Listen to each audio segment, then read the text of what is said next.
व्यर्थ की जिज्ञासा कई बार मनुष्य के मन में व्यर्थ की जिज्ञासाएं उत्पन्न हो जाती हैं, जिनको शांत करने के लिए वह अपना अमूल्य समय नष्ट कर देता है। बौद्ध धर्म के प्रवर्तक महात्मा बुद्ध के पास एक दिन उनका शिष्य मलुक्य आकर बोला, भगवान, इतने दिन हो गए मुझे पूछते हुए, लेकिन आपने आज तक यह कभी नहीं बताया कि मृत्यु के उपरांत पूर्ण बुद्ध रहते हैं या नहीं।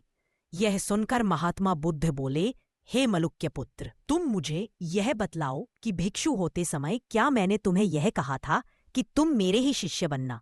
वह बोला, नहीं तो भगवान। महात्मा बुद्ध एक दृष्टांत देते हुए बोले, यदि किसी व्यक्ति का अचानक एक्सीडेंट हो जाए, उसे चोट लग जाए, खून बहने लगे और तब वह यह कहे कि जब तक उसे यह मालूम न हो जाए कि एक्सीडेंट किसने किया था, उसका नाम क्या था, उसकी जाति क्या थी, तब तक न तो अस्पताल जाऊंगा और न ही उपचार कराऊंगा।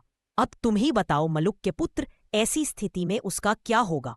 वह बोला, अवश्य ही या तो उसकी बीमारी बढ़ जाएगी और हो सकता है उसकी मृत्यु भी हो जाए। यह सुनकर महात्मा बुद्ध बोले, तुम ठीक कहते हो, लेकिन इसके लिए जिम्मेदार एक्सीडेंट करने वाले से कहीं अधिक वह स्वयं होगा, क्योंकि उसने व्यर्थ की हट की।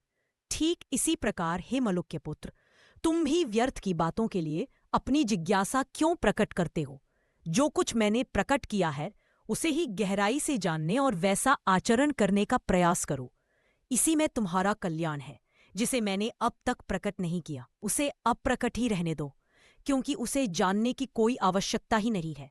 मलुक्य पुत्र महात्मा बुद्ध का इशारा समझ गया और अपने काम में लग गया।